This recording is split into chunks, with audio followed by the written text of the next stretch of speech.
They thought a pile of paperwork and empty threats would intimidate me, but what they didn't know was that I wasn't just a homeowner. I was the county's chief of police, and when they decided to cross the line, they were about to find out that the law doesn't bow to neighborhood politics. It all began when Nancy, the HOA president, decided to throw her weight around like she ran a private kingdom, marching through the neighborhood with her clipboard, flashing bogus ordinance letters, and acting like she had the authority of a government agency. Her big move was trying to fine me for parking in my own driveway, even though my truck was completely legal under State Vehicle Code 22507.2, which clearly states HOAs have no power to override municipal parking laws.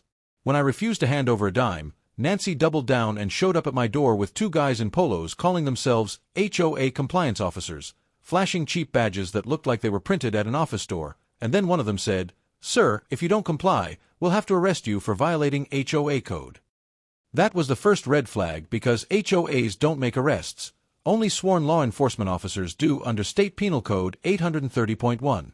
I let them talk while my body camera silently recorded every word, playing along, pretending to be confused, asking them to repeat their lies so I could stack up evidence because if Nancy wanted to play power games, I was ready to end the game for good.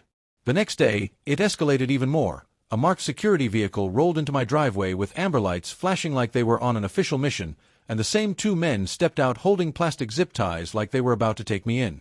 One of them barked, "Sir, under HOA code enforcement, you're under arrest. Step aside or we'll use force."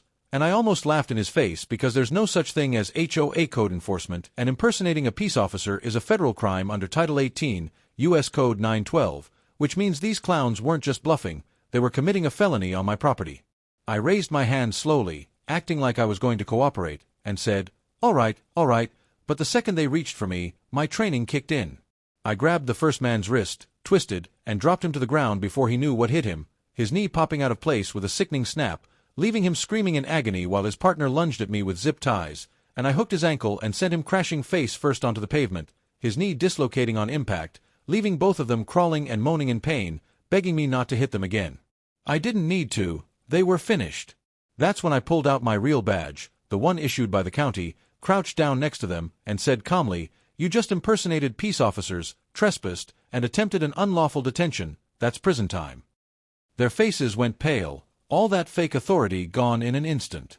While they lay there groaning, I called dispatch, and minutes later real squad cars rolled in with lights flashing and sirens wailing, and my officers stepped out, guns drawn, and hauled those two into custody. Neighbors peeked through their blinds, realizing this wasn't just HOA drama anymore. This was a criminal takedown. But the best part was yet to come because those two weren't freelancing. They had a boss, and I already knew who. At the station, they cracked almost immediately, admitting that someone had promised them a fat payout to teach me a lesson, and that someone was none other than Nancy Grant herself. No surprise there. She'd hated me ever since I ticketed her son for reckless driving last year and thought she could intimidate me or push me out of the neighborhood, but instead she walked straight into a federal case. The charges piled up fast: impersonating an officer, conspiracy, attempted unlawful detention, trespassing, all felonies, and because she orchestrated it, she wasn't hiding behind HOA rules anymore. When my officers brought her in, she tried to keep her smug little act and said, "This is a misunderstanding." I was protecting the community, but I slid a file across the table with statements, fake badges, and video evidence from my security cameras, and her face dropped as I said, "This isn't a misunderstanding, Nancy, it's a criminal conspiracy, and you're done." Her lawyer tried to spin it, but the evidence was bulletproof, and by the end of the day she was booked. The HOA board called an emergency meeting, and the same neighbors who used to tremble under her rules voted unanimously to remove her, fine her for legal costs, and ban her from ever serving on an HOA board again. As for her two wannabe enforcers, they'll be limping into prison after their knees heal, probably wondering why they ever agreed to this stunt. That night, I stood on my porch with a cup of coffee while squad cars idled down the street, and for the first time in a long while, the neighborhood felt free. And me? I wasn't just their neighbor.